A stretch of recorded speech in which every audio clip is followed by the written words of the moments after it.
Good afternoon, students. Today, I'll be talking about Laborem Exercens. Here are some of the things we are going to cover in today's lesson.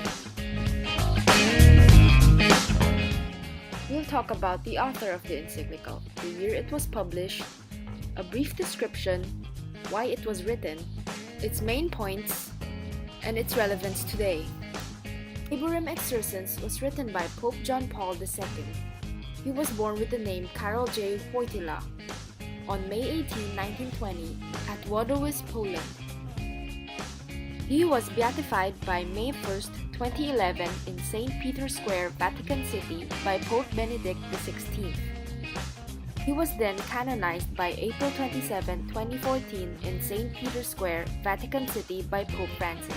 He was the patron of World Youth Day, or more specifically, co-patron.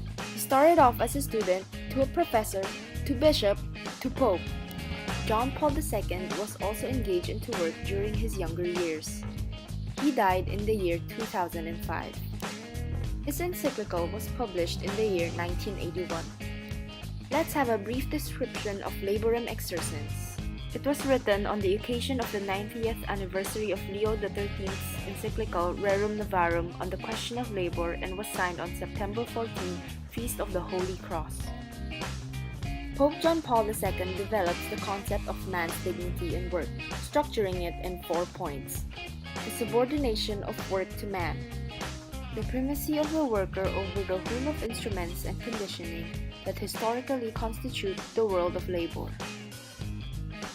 the rights of the human person as the determining factor of all socio-economic, technological, and productive processes that must be recognized, and some elements that can help all men identify with Christ through their own work.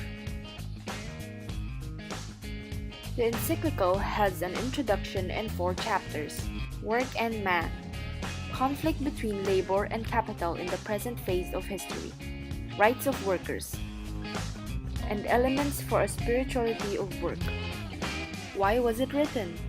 It was written to address social issues, such as the sparking conflict between labor and employers, errors in the society because it has been drawn to materialism and economism.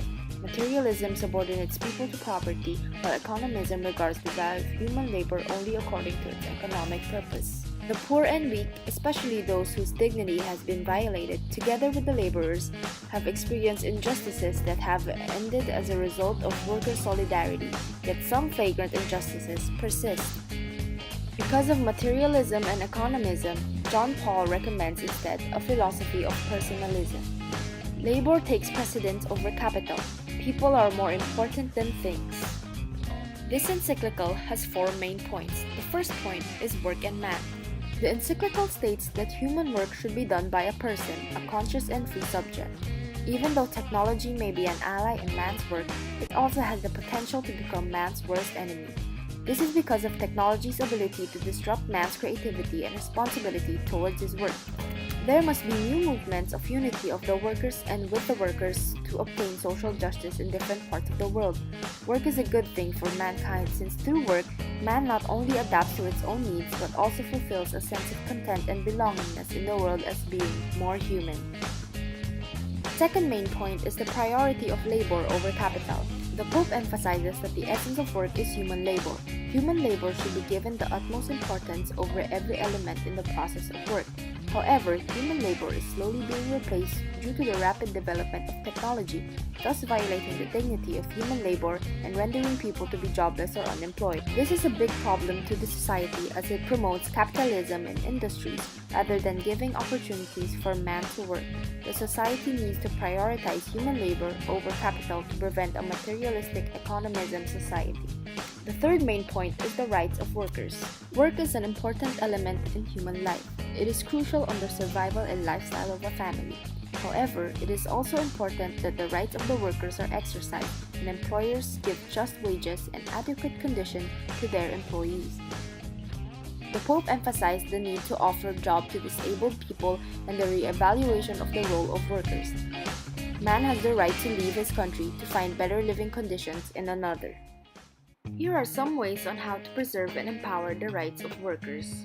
Conducting a just labor policy in the context of the broader operation of the economy. Finding suitable employment for all who are capable of it. Acting against unemployment in order to avert individual and social disaster. Providing unemployment benefits for the subsistence of unemployed workers and their families. Operating a suitable system of instruction and education for labor market participation. Coordinating employment, wages, infrastructure, and industry policies to ensure a healthy balance of employment in communities. Give leisure time to the workers. The last main point is elements for a spirituality of work. The Church considers work as both duty and responsibility to speak out to a person and to form spirituality of work, which can help people be together to work and to God. Christian spirituality of work should be shared by all. Labor is participation in the work of the Creator and the Redeemer. Jesus Christ looks upon work with love because He Himself was a laborer. How is Laborem Exercens being applied today? In the present time, the rights of the workers and the emphasis on the priority of labor over capital are still practiced. There are also fair opportunities given to women and PWD to be a part of the labor force. Workers also have the right to form unions, since it is an indispensable element of social life. Due to Laborem Exercens, the workers can't be totally replaced by machines since work is an important element in human life and is crucial to the survival of families. Work is the central issue of this document. Do women and men participate in God's creativity and share in its productivity, or are they merely cogs? This poses the idea that work should increase human dignity as the economy is made for labor, and work is the subject of people. New concepts of solidarity and indirect employer emerge strongly in this encyclical. That's all for today. Goodbye, and thanks for listening.